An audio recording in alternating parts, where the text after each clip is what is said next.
انا هعمل لكم فجأة النهارده. بصوا،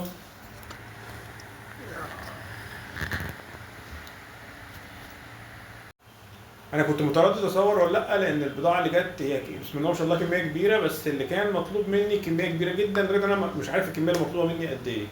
ناس كتير بعت لي على الواتس وحاجزه. المهم انا قلت ايه، لو في كميه زادت باذن الله نطلعوها لاي حد عاوز تاني. إيه، انا عملت حاجه المره دي مختلفه في لو حد طالب، لو حد عاوز يركب على السكوتر، عملنا الحزام ده اطول بحيث ان هو ينفع يخش في شنطه السكوتر.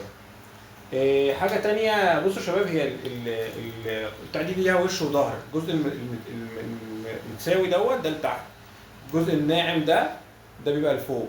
تمام، دي حاجة. طب ديت الشلتة دي نفسها بتركب في أنهي اتجاه؟ هي ليها جزء ناعم وجزء خشن. الجزء الخشن ده لو انت حطه على الكرسي مش هتتزحلق من على الكرسي، وفي نفس الوقت اللي فوق هيبقى ناعم.